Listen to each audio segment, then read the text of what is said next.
Very good evening to all of you. तो चलो शुरू करते हैं। आपका टेंथ का जो फिजिक्स है वो बहुत ही छोटा सा आपका फिजिक्स है ना। और इसमें सबसे इंपॉर्टेंट मेरे को लगता है जो चैप्टर है वो इलेक्ट्रिसिटी ही है। बाकी आपका थोड़ा बहुत अगर कॉन्सेप्ट समझने वाला कहीं पे है तो वो आपका लाइट में है। मैग्नेटिज्म।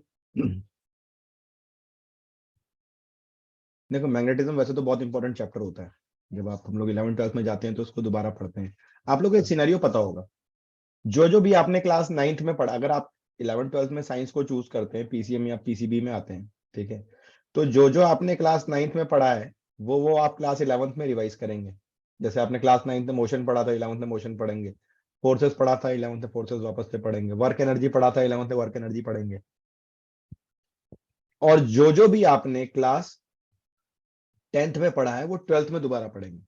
ये इलेक्ट्रिसिटी, मैग्नेटिज्म, ये सब बहुत डिटेल में क्लास 12th में पढ़ना होता है। ठीक है। तो इलेक्ट्रिसिटी में ऐसी बहुत सारे कॉन्सेप्ट है छोटे छोटे जो अभी आपको समझ में आएंगे। ठीक है। और अगर हम लोग बात कर रहे हैं मैग्नेटिज्म की, तो मैग्नेटिज्म का जो कॉन्सेप्ट है वो थोड़ा सा हायर मैथमेटिक्स को इन्वॉल्व करता है, जो अभी आपने 9th 10th लेवल पे पढ़ी नहीं है। इसलिए मैग्नेटिज्म अभी जो आपको है वो जस्ट डेफिनेशन बेस्ड है, आपका एक इंट्रोडक्शन। ठीक है। तो अभी हम लोग जो बात करेंगे वो इलेक्ट्रिसिटी की करेंगे, राइट। अभी जो हम बात करेंगे वो इलेक्ट्रिसिटी की करेंगे। ठीक है। एक सेकंड ना। अब आप मुझे ये बताओ कि इलेक्ट्रिसिटी की जो शुरुआत करते हैं, देखो अब ना मैं एक एक करके आपको सीक्वेंस बताता जाऊंगा। इसको आप चाहो तो नोट भी कर सकते हो। ठीक है। एक एक करके मैं आपको सीक्वेंस बताता जाता हूँ इलेक्ट्रिसिटी क्या होती है। ठीक है। समझना बात को। इलेक्ट्रिसिटी जो वर्ड है वो बेसिकली आपका जुड़ा हुआ है इलेक्ट्रॉन से, राइट।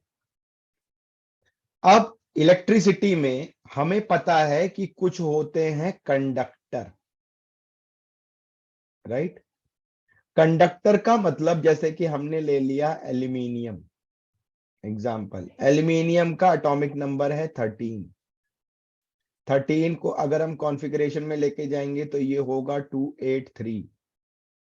यानी कि आपका न्यूक्लियस होगा, इसके चारों तरफ पहले शेल में 2 इलेक्ट्रॉन होंगे, दूसरे शेल में आपके 8 इलेक्ट्रॉन होंगे,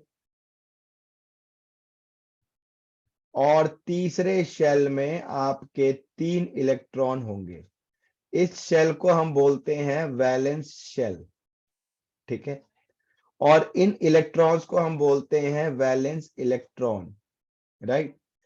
और इस इलेक्ट्रॉन की अपनी एक कंडीशन होगी। ठीक है। अपना एक रिलेशन होगा न्यूक्लियस के साथ, या इसको अगर सीधी सादी भाषा में हम बोलें तो ये जो इलेक्ट्रॉन है, कोई भी इलेक्ट्रॉन, चाहे वो पहले शेल का हो, चाहे वो दूसरे शेल का हो, चाहे वो तीसरे शेल का हो, इनका अपना एक एनर्जी लेवल होगा। ठीक है। इनका अपना एक एनर्जी लेवल होगा विद रिस्पेक्ट टू न्यूक्लियस। ठीक है। आपको आपकी जगह पे, बात सुनना ध्यान से, आपको आपकी जगह पे बने रहने के लिए भी एनर्जी लगती है, राइट। अभी आप बेड पे बैठ के या टेबल पे बैठ के ये क्लास देख रहे हैं, तो उस जगह पे बैठे रहने में भी एनर्जी लगती है। ठीक है। तो इस एनर्जी को हम बोलते हैं पोटेंशियल एनर्जी। इसी जगह पे बने रहने के लिए, जैसे हमारी एक ह्यूमन बॉडी है, इस बॉडी को इस शेप में बने रहने के लिए एनर्जी लगती है, वो हमारी पोटेंशियल एनर्जी। हमारी बात समझ। तो वैसे ही इस इलेक्ट्रॉन को अपने तीसरे शेल में, बात सुनना जरा, समझना जरा ध्यान से, इस इलेक्ट्रॉन को अपने वैलेंस शेल में बने रहने के लिए भी कुछ एनर्जी लगेगी, और इसको हम क्या बोलेंगे? Electrostatic potential energy. बात समझ में आ रही? समझ रहे हो? ये इलेक्ट्रोस्टैटिक पोटेंशियल एनर्जी क्या होता है, कैसे कैलकुलेट करते हैं, इस चीज के डिटेल में अभी नहीं जाना, इसमें जाएंगे हम 12th क्लास। अभी क्या करना है हमें, अभी समझना है खाली कि भाई एक जगह पे बने रहने के लिए कुछ एनर्जी की रिक्वायरमेंट है। ठीक है, अगर बाहर से आप अपनी जगह पे खड़े हो, आपको उस जगह पे खड़े रहने के लिए एनर्जी की रिक्वायरमेंट है, ये बात समझ में आ रही है? हाँ या ना?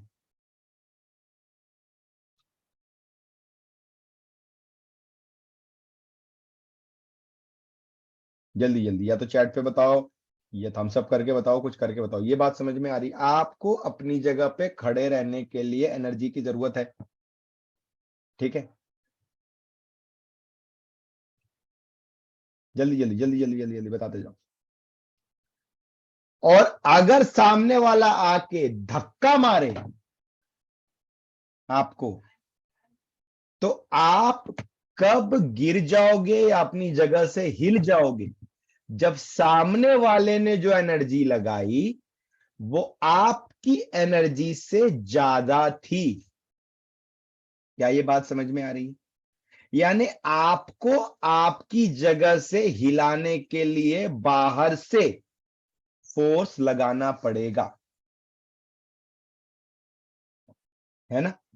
आपको आपकी जगह से हिलाने के लिए बाहर से फोर्स लगाना पड़ेगा।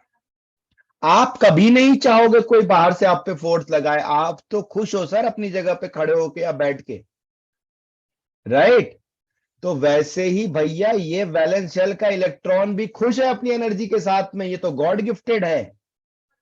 तो इसको हम बोलते हैं न्यूट्रल कंडीशन। ठीक है, इसको हम बोलते हैं न्यूट्रल कंडीशन।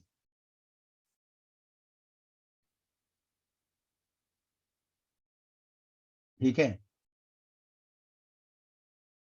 जैसे अभी आप बैठ के क्लास ले रहे हो सर, ये आपकी न्यूट्रल कंडीशन है, बट न्यूट्रल कंडीशन में बिजली पैदा नहीं होगी। देखो सर, ये इलेक्ट्रिसिटी आपको जीवन की सच्चाई भी समझाएगा, अभी मैं धीरे धीरे आ रहा हूं पॉइंट पे, समझना। न्यूट्रल कंडीशन में आप कुछ नहीं कर सकते, कुछ करने के लिए आपको फोर्स लगाना पड़ेगा, और फोर्स बाहर से लगेगा सर, फोर्स आप खुद नहीं लगाओगे, फोर्स कोई और लगाएगा आप पे।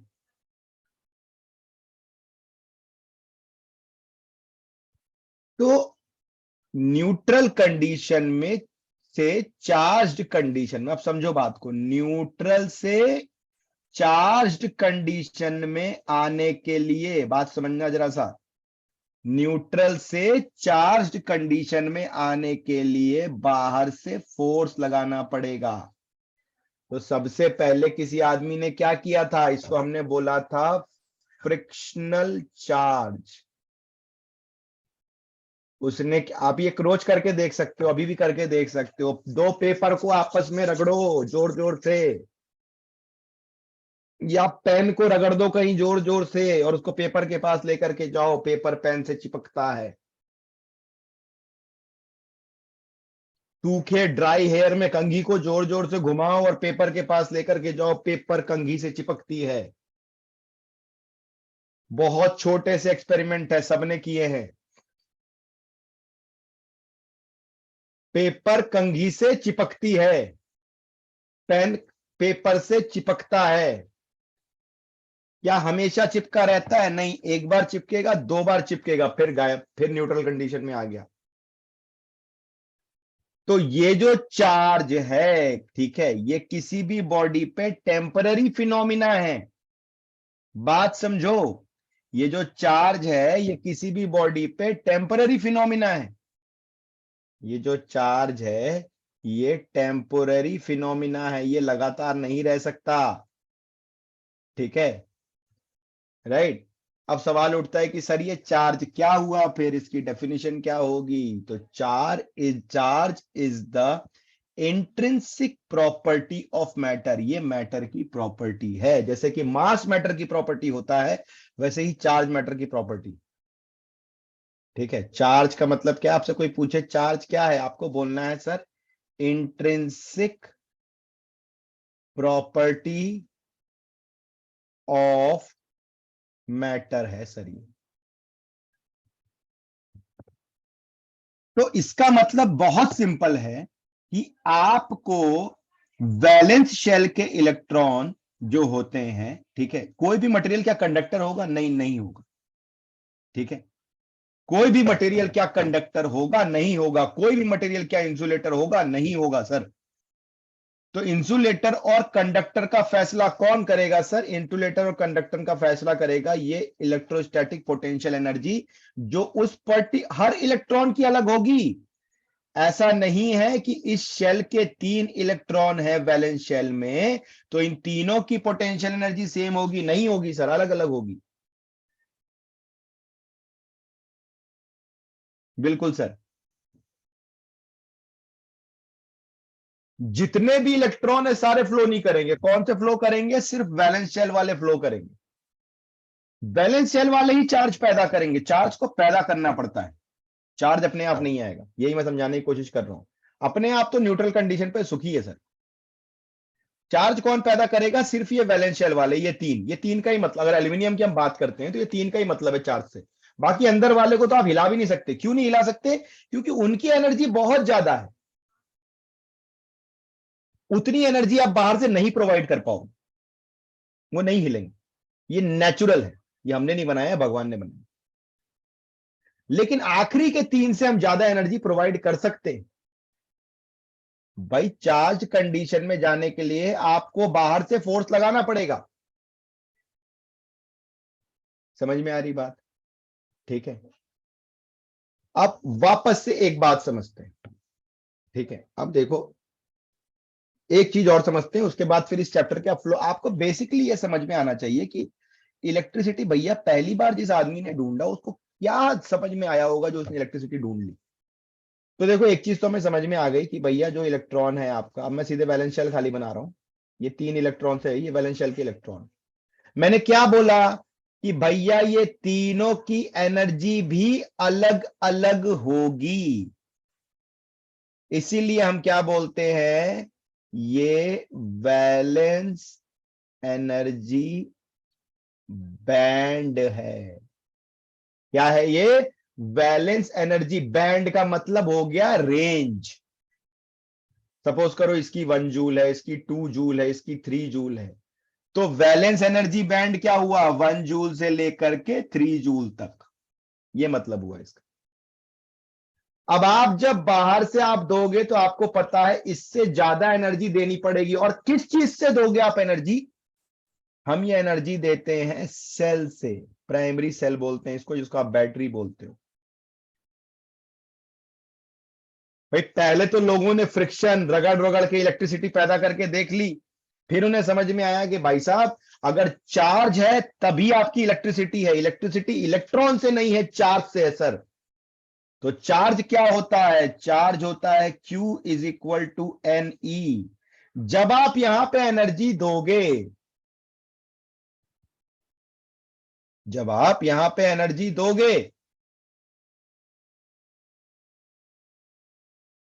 तो क्या होगा?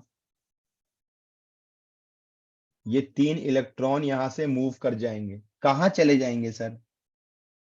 इलेक्ट्रॉन कभी लॉस नहीं हो सकते। वो सिस्टम में रहेंगे, वो इस यूनिवर्स में रहेंगे। तो वो दूसरे एलिमेंट पे चले जाएंगे। तो यहां से अगर निकल गए तो यहां पे क्या हुआ? इलेक्ट्रॉन कम हो गए। तो पॉजिटिव चार्ज का मतलब होता है इलेक्ट्रॉन डेफिशिएंट, और नेगेटिव चार्ज का मतलब होता है इलेक्ट्रॉन रिच। अब ये 3 जो यहां से निकले वो कहीं तो जाएंगे। ठीक है, हाँ, किसी और एटम से जुड़ गए ना सर वो। तो जहां जुड़े वहां पे इलेक्ट्रॉन बढ़ा दिया उन्होंने। अगर बढ़ा दिया तो इसका मतलब प्रोटॉन की संख्या इलेक्ट्रॉन के तुलना में कम हो गई। तो इलेक्ट्रॉन रिच हो गया तो नेगेटिव हो गया। यहां से 3 निकल गए तो यहां प्रोटॉन की संख्या इलेक्ट्रॉन की तुलना में बढ़ गई। तो ये जो n लिखते हैं हम, ये n क्या होता है? ये n होता है नंबर ऑफ वैलेंस इलेक्ट्रॉन। ठीक है, हाँ, फ्री इलेक्ट्रॉन बोलते हैं। आपकी किताबों में कई जगह फ्री इलेक्ट्रॉन लिखा है, तो जो वैलेंस वाले होते हैं वही फ्री होते हैं। सारे नहीं, एटम के अंदर जितने हैं सारे नहीं लेंगे, पार्टिसिपेट नहीं करेंगे, लास्ट शेल में जो है वो। और ई क्या है? ई को हम लोग बोलते हैं चार्ज ऑफ वन इलेक्ट्रॉन।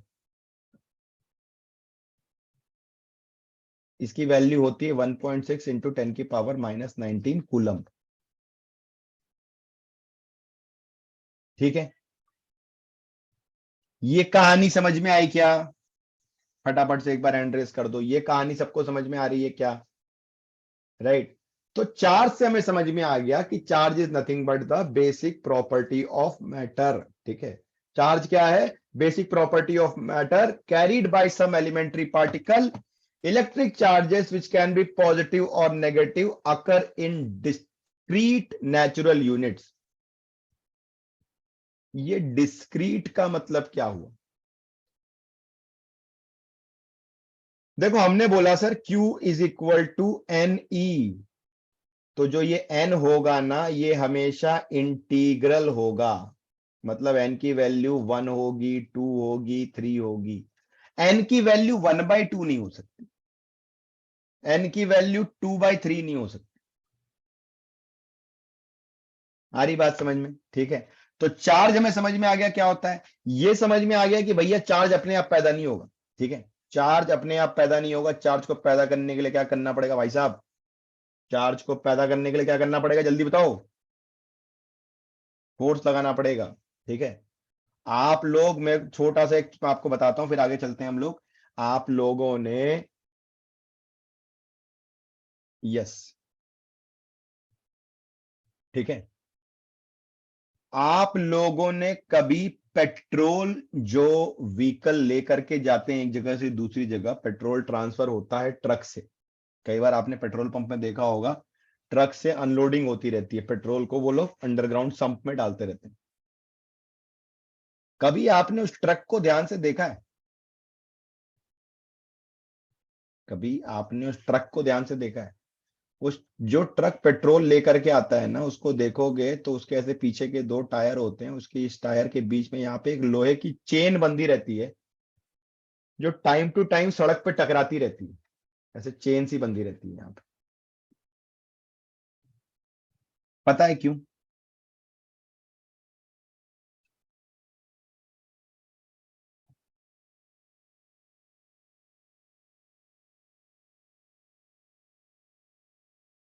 इसलिए मैं आपको बताता हूं, इसीलिए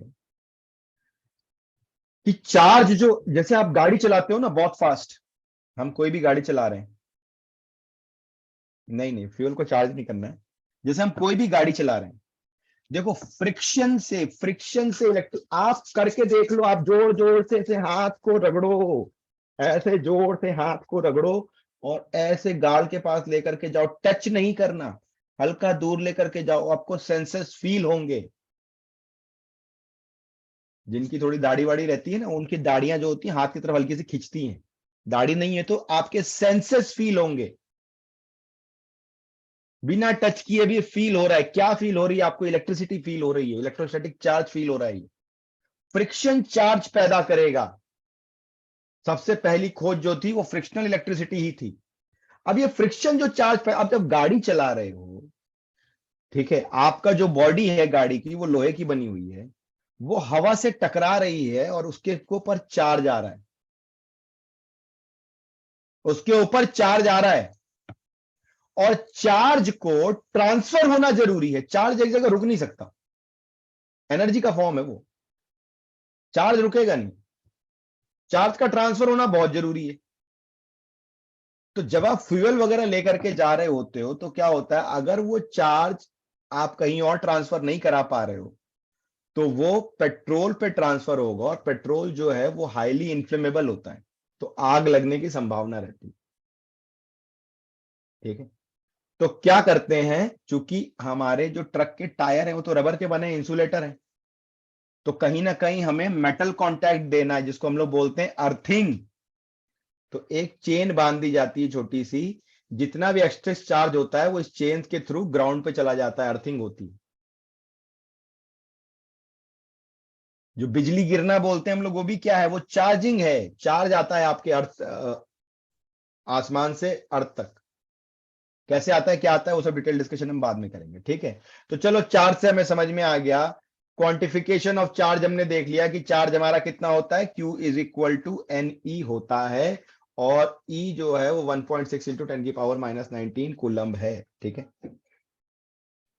राइट, क्लियर है।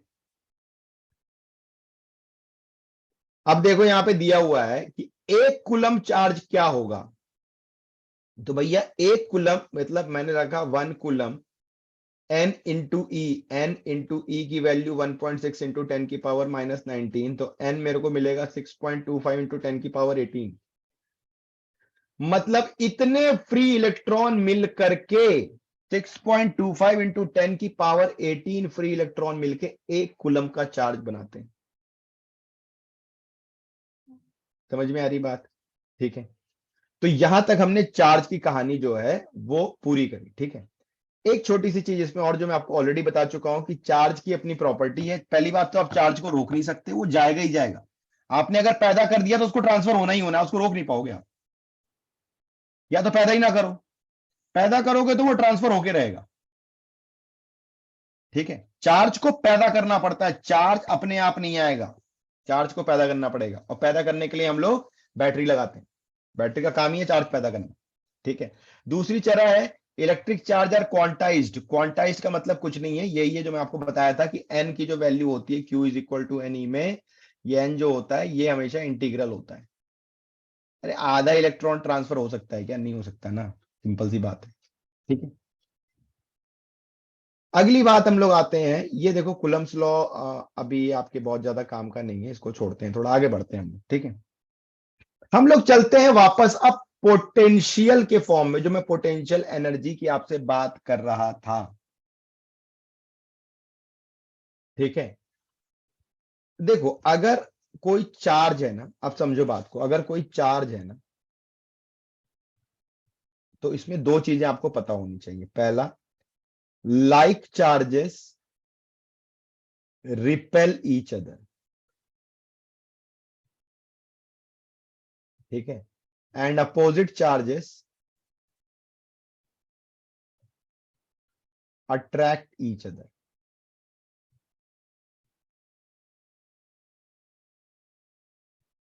राइट, अगर सपोज कर लो आपने यहां पे एक चार्ज रख दिया Q1, यहां पे एक चार्ज रख दिया Q2, इन दोनों के बीच का डिस्टेंस R है, तो ये दोनों एक दूसरे पे ना फोर्स लगाना शुरू कर देंगे, और इसकी वैल्यू हो जाती है K Q1 Q2 by R², ठीक है।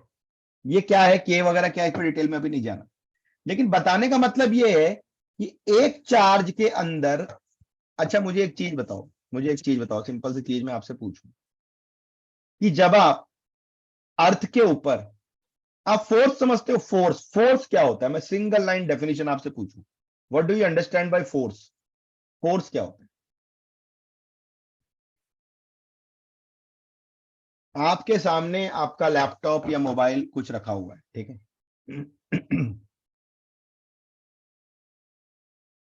फोर्स इज अ पुश और पुल, बिल्कुल सिंपल सी चीज है, बिल्कुल सही बात है, फोर्स पुश है या पुल है। आपको किसी चीज पे फोर्स लगाना है, किसी भी चीज पे, चलो किस चीज पे फोर्स लगाना चाहते हो जल्दी बताओ।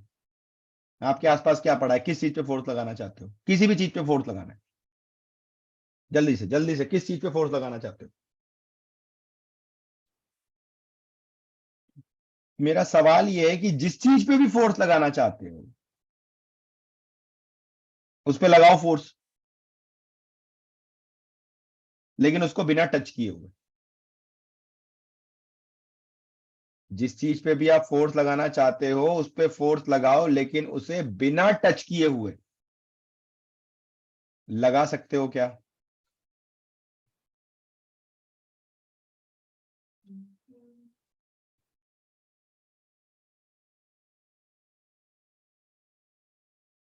जल्दी जल्दी हाँ ना, अरे चैट पे बोलते रहा करो यार, समझ में नहीं आता, कुछ कुछ तो बातें करो।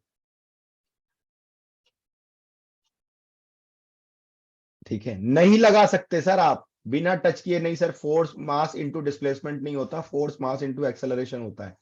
न्यूटन को इतना गलत मत साबित करो, बेचारा दुखी हो जाएगा। ठीक है, फोर्स लगाओगे तो डिस्प्लेसमेंट होना बिल्कुल जरूरी नहीं है सर, कहीं नहीं लिखा है कि अगर हम फोर्स लगाएंगे तो डिस्प्लेसमेंट होना ही चाहिए, नहीं होता है। ठीक है, जरूरी नहीं है ये। बट इस सब बातों के डिटेल में नहीं जाएंगे, ठीक है, ये सब हम लोग बात करेंगे 12th क्लास में, जब 11th में जब पहुंचेंगे तब फोर्स को पूरा डिटेल में पढ़ेंगे हम। फिलहाल मेरा सिर्फ बोलना इतना है कि भैया फोर्स दो टाइप के होते हैं।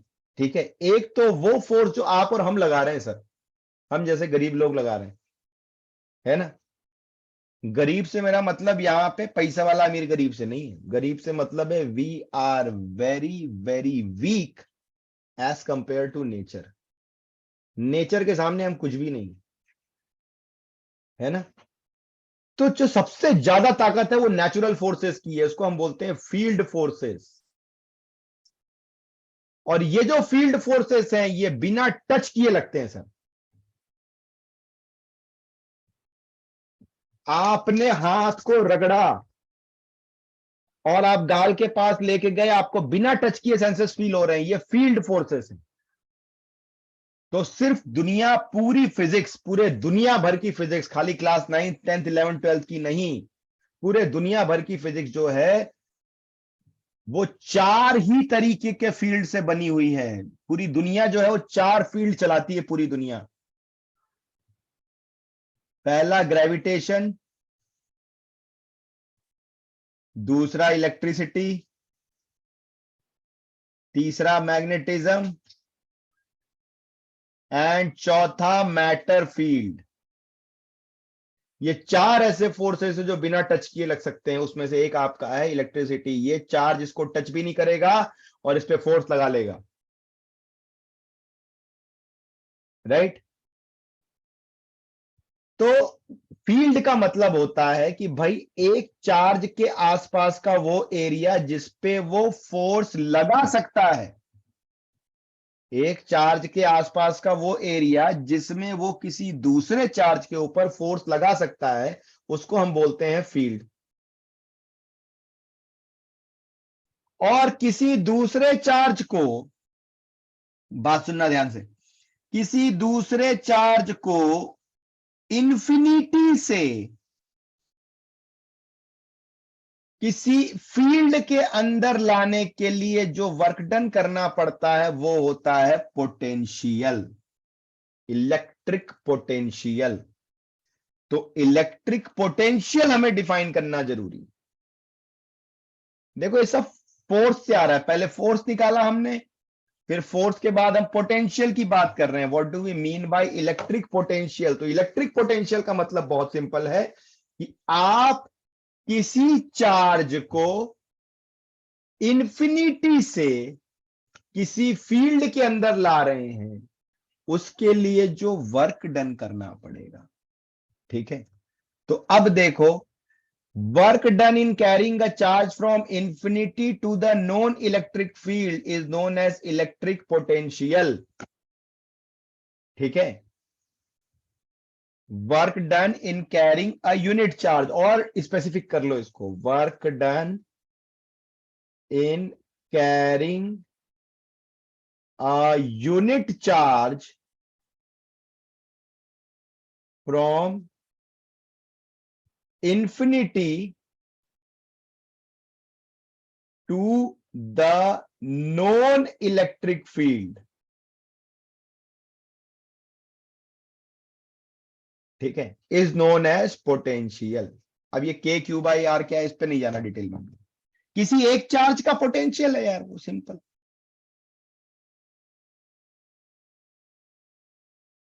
अब बात आती है what is potential difference. Potential difference के लिए आपको दोनों कोने पता होने चाहिए। ठीक है, work done by primary cell to carry a unit charge from one position in a conductor to the other position of conductor। ठीक है, अब देखो हम लोग आते हैं वापस कि भैया मेरे पास अब कंडक्टर आ गया, ये मेरा कंडक्टर है। ये जो है सर मेरा कंडक्टर है, इसकी लेंथ जो है L है, इसका क्रॉस सेक्शन एरिया जो है वो A है। ठीक है, अब इसमें बहुत सारे इलेक्ट्रॉन हैं। ठीक है, फ्री इलेक्ट्रॉन बहुत सारे हैं। हमने इस पे टीचर बैठा दिया पढ़ाने के लिए, यानी कि बैटरी लगा दिया। बैटरी का काम क्या है? चार्ज करना। जैसे आपके क्लास टीचर का काम क्या? आपको चार्ज करना। ठीक है, अब जी हमने यहां पे टीचर लगा दिया। ये क्या करेगा? ये पोटेंशियल डिफरेंस क्रिएट करेगा। What is the potential difference का मतलब? कैरिंग वर्क डन, है ना, यहां पे लिख देना ऐसे, work done in carrying a unit charge from one place to another.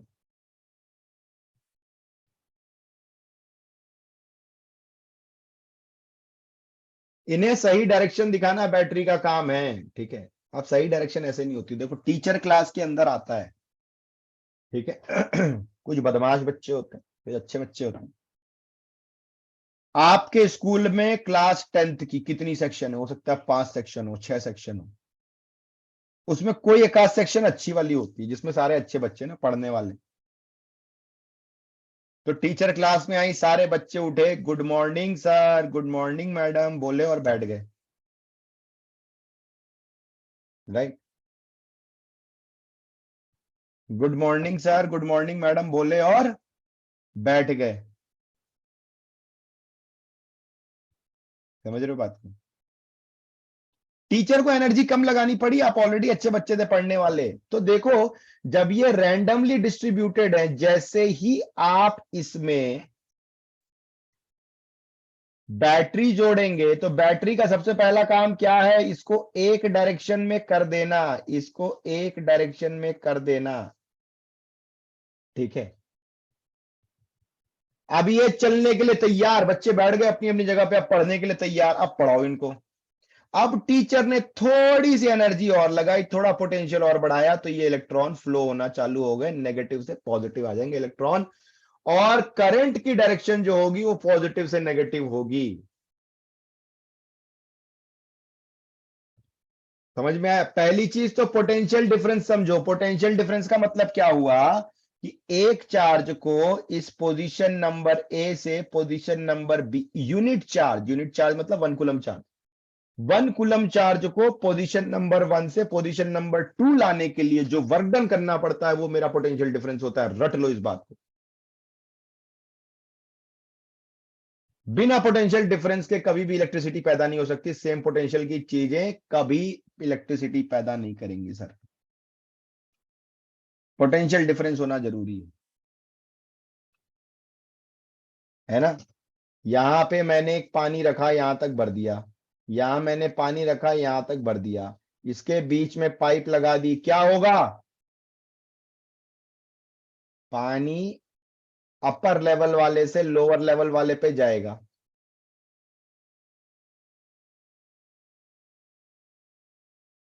पानी अपर लेवल वाले से लोअर लेवल पे जाएगा, जाएगा कि नहीं जाएगा? जल्दी बोलो, क्या ये बात समझ में आ रही है? अरे पोटेंशियल डिफरेंस समझने का इससे अच्छा है ही नहीं, एग्जाम्पल ही नहीं है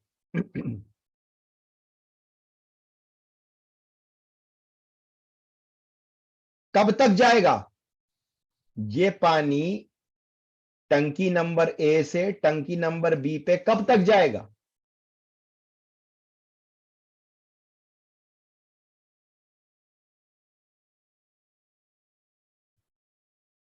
जल्दी बताओ, ये पानी टंकी नंबर ए से टंकी नंबर बी तक कब तक जाएगा?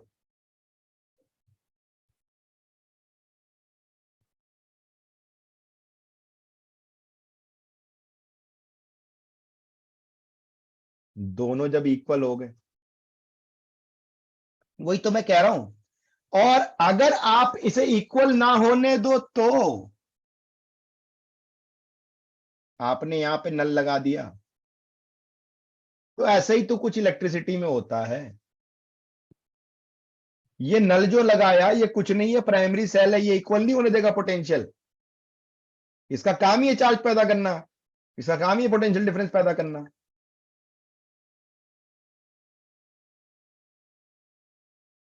राइट। तो बात समझो अब ध्यान से। ठीक है, तो ये हमें समझ में आ गया, पोटेंशियल डिफरेंस का मतलब होता है एक कूलम चार्ज को पोजीशन नंबर ए से पोजीशन नंबर बी तक लाने में जितना वर्क डन करना पड़ेगा। तो work done is equal to nothing but V into Q. Voltage into charge will be equal to work done. Work done क्या होगा, वोल्टेज इंटू चार्ज हो जाएगा। ठीक है, ये बात समझो, ये बहुत इंपॉर्टेंट चीज है। ठीक है, वोल्टेज क्या हो जाएगा, potential difference is nothing but work upon charge, या लिख सकते हो work is nothing but Q into V A minus V B potential difference. ये इंपॉर्टेंट फॉर्मूला आ गया हमारे पास। राइट। अब देखो एक छोटा सा क्वेश्चन देखते हैं। How much work is done in moving a charge of 2 coulomb across 2 points having a potential difference of 12 volt. Work done कितना करना पड़ेगा 2 कूलम चार्ज को 12 वोल्ट के पोटेंशियल डिफरेंस तक लेकर के जाने के लिए। तो कितना हो गया, क्यू वी।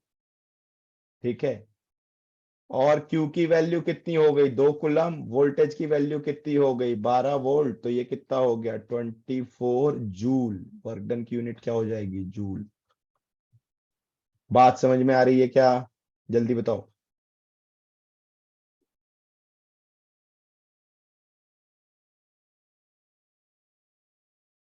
यहां तक की कहानी क्लियर हुई, पोटेंशियल डिफरेंस तक की। पोटेंशियल डिफरेंस तक का मामला क्लियर है क्या सबको अच्छे से? एक बार फटाफट ईमानदारी के साथ में हाथ उठा दो।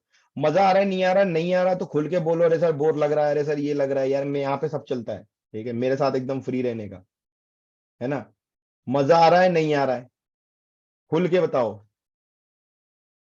नहीं आ रहा है तो फिर कुछ मजा लाने के लिए काम करें। फिजिक्स सही है। ठीक है, फिजिक्स सही है। फिजिक्स सबसे डिफिकल्ट पार्ट होता है आपके साइंस का। ठीक है, और हम लोग इसको एक एक पॉइंट को डिटेल में थोड़ा सा पढ़ने की कोशिश कर रहे हैं। राइट, नो डाउट आपके स्कूल ने डेफिनेशन लिखवा लिखवा के रटवाया होगा। मैं आपको बस एक्सप्लेन करने की कोशिश कर रहा हूँ। ठीक है, चलो ये देखते हैं। A single electron has charge, charge आपको दिया है 1.6 इंटू 10⁻⁻19। ठीक है, अब देखो इससे पहले कि हम आगे बढ़े, आपको एक चीज बिल्कुल समझ में आ चुकी है आपकी, भैया करंट क्या हो जाएगी, इलेक्ट्रिक करंट क्या हो जाएगी आपकी, क्यू बाई टी। ठीक है, rate of flow of charge is known as electric current. Rate of flow of charge जो है इसको हम लोग क्या बोलेंगे, इलेक्ट्रिक करंट बोलेंगे। ठीक है, rate of flow of charge is known as electric current. Right. ठीक है, यानी कि आपका एक जगह से दूसरी जगह जब हमने यहां पे बैटरी लगा दी तो इलेक्ट्रॉन को कितना टाइम लगा यहां से यहां आने में। ठीक है, rate of flow of charge, भाई कितने टाइम में कितना इलेक्ट्रॉन आया, बस ये हमें पता करना है। ठीक है, चार्ज क्या हो गया, Q is equal to N e, ये मुझे पता है।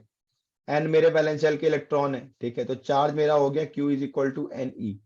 ठीक है, अब इसका रेट क्या है, यहां से यहां तक कितने टाइम में कितने इलेक्ट्रॉन आपके ट्रांसफर हो गए from position number A to B, वही आपकी इलेक्ट्रिक करंट है। ठीक है, तो आपसे क्वेश्चन पूछ रहा है कि अगर सिंगल इलेक्ट्रॉन का चार्ज दिया है, if the current passing through the conductor, current की वैल्यू आई की वैल्यू है 0.32 ampere, how many electron will pass through in a wire in 1 hour. I क्या होता है आपका, Q बाई टी। ठीक है, और Q क्या होता है आपका, N into E by T. समझो बात को। तो N क्या हो जाएगा आपका, I बाई ई। ठीक है, इंटू टी। आई है आपका 0.32, टाइम आपका है 1 घंटा, है ना। 1 आवर का टाइम दिया हुआ है आपका। ठीक है, और E की वैल्यू हो गई 1.6 इंटू 10⁻⁻19। टाइम आपका कितना हो गया? 1 आवर का टाइम है, 1 घंटे में कितना जाएगा?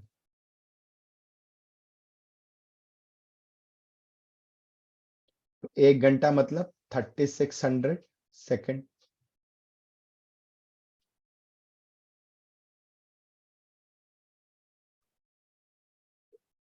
राइट। अब इसे आपको कैलकुलेट करना है, कितना आएगा जल्दी से बताओ।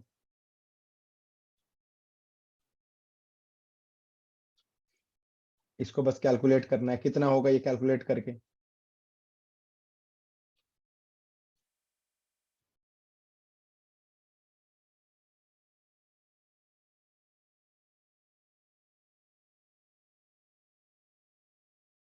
जल्दी करो जल्दी करो जल्दी करो।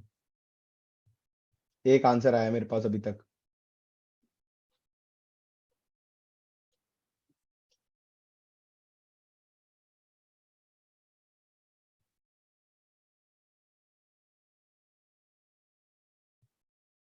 अरे आराम आराम से करो। 32 लिखो, इसको 3600 लिखो, ठीक है, इसको यहाँ पे 32/100 कर लो, ठीक है, इंटू 1.6 को यहाँ से हटा के यहाँ 10 से मल्टीप्लाई करो, इसको 10⁻⁻19, जैसे बचपन में सीखा है वैसे कर लो अगर दिक्कत हो रही है तो। राइट। तो ये कितना हो जाएगा? 16 2 है ना, ये 2 0 यहाँ से कैंसिल करो, ये हो गया 72। राइट। और ये 19 ऊपर जाएगा तो ये होगा 10⁻20। तो n is equal to 72 into 10⁻20।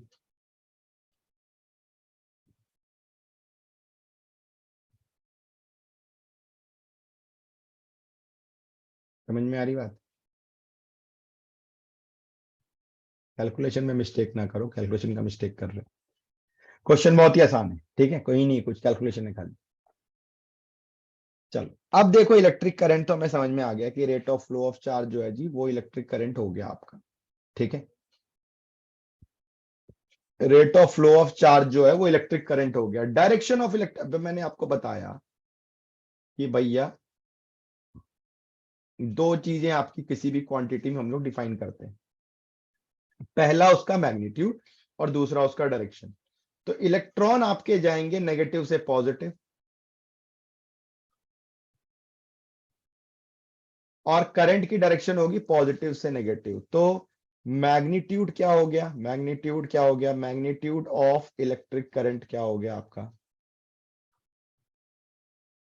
Magnitude of electric current आपका क्या हो गया?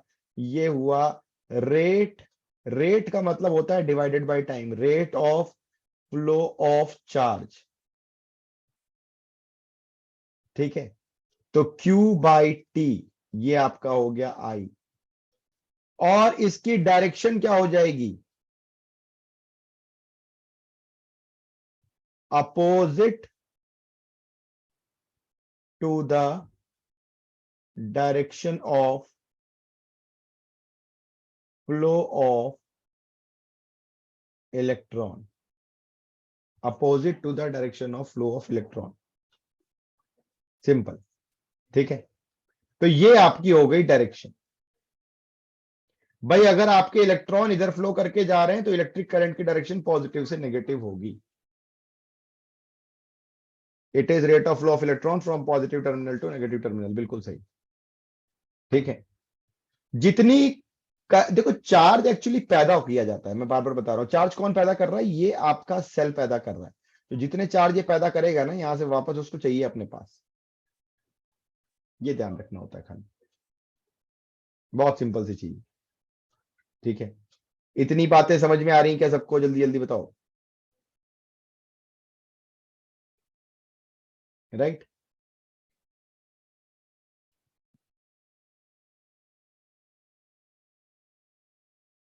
इतनी बातें क्लियर हैं इलेक्ट्रिक करंट की, ठीक है। अब यहां पे देखो कि अगर एक चीज समझो कि अगर मेरे पास मान लो यहां पे मेरे पास 10 इलेक्ट्रॉन अवेलेबल थे, कौन से 10 इलेक्ट्रॉन अवेलेबल थे? वही वैलेंस शेल वाले, ट्रेवल तो वही करेंगे, बाकी तो करेंगे नहीं। तो 10 इलेक्ट्रॉन अवेलेबल थे मेरे पोजीशन नंबर ए पे, तो क्या पोजीशन नंबर बी पे पूरे 10 इलेक्ट्रॉन मेरे को मिलेंगे? क्या पोजीशन नंबर बी पे मेरे को पूरे 10 इलेक्ट्रॉन मिलेंगे? नहीं मिलेंगे, कुछ इलेक्ट्रॉन गायब हो जाएंगे, है ना। सिस्टम 100% एफिशिएंट नहीं हो सकता। क्यों नहीं हो सकता? ठीक है, सिस्टम 100% नहीं मिलेंगे, हमें पूरे नहीं मिलेंगे। क्यों नहीं मिलेंगे? क्योंकि आप इस चीज से इलेक्ट्रॉन पास कर रहे हो, कंडक्टर से। कंडक्टर आपका क्या है सर? मेटल है। कौन सा मेटल है? कोई भी एग्जांपल ले लो सर, एल्यूमिनियम है। ठीक है, क्या ये 100% प्योर होगा? क्या ये 100% प्योर होगा? Answer is no. इसकी प्योरिटी अगर हम चेक, सबसे अच्छा एल्यूमिनियम जो होता है ना, एल्यूमिनियम, देखो एल्यूमिनियम हमें नेचर में नहीं मिलता, हमें नेचर में इसका ओर मिलता है। आपको किसी को पता है एल्यूमिनियम का ओर क्या होता है? कोई जानता है? Bauxite, yes. ठीक है, बॉक्साइट को हम रिफाइनमेंट करके एल्यूमिनियम बनाते हैं। ठीक है, तो जब हम एल्यूमिनियम बनाते हैं तो वो 100% प्योर नहीं होता। वो हमें मिलेगा, जो सबसे प्योरेस्ट फॉर्म ऑफ एल्यूमिनियम होता है वो हम यूज करते हैं आपका इलेक्ट्रिकल वायर बनाने के लिए। फिर थोड़ा जो कम होता है उसको हम लोग बर्तन बनाने में यूज करते हैं। ठीक है, तो ये हो गया 99.7%। तो बचा हुआ 0.3% क्या है?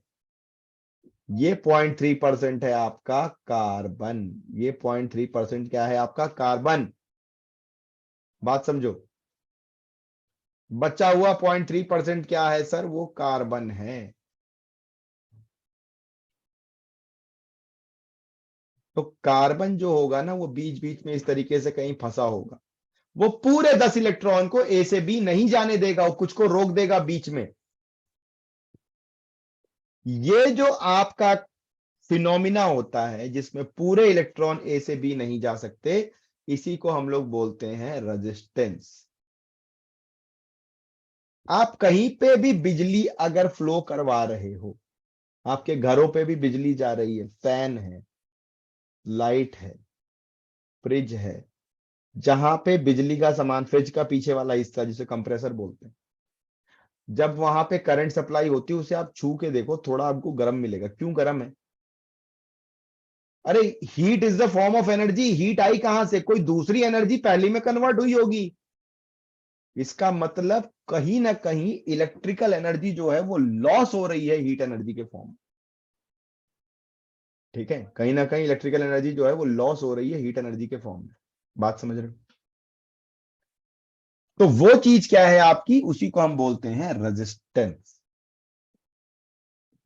ठीक है, तो अब आज हमने रेजिस्टेंस तक की कहानी देखी है। नेक्स्ट सेशन में हम इसकी आगे की कहानी देखेंगे। रेजिस्टेंस कैलकुलेट कैसे करते हैं, रेजिस्टेंस करंट को अफेक्ट कैसे करता है, ओम्स लॉ आपका क्या बोलता है, सीरीज पैरेलल कनेक्शन क्या होते हैं। ठीक है, राइट।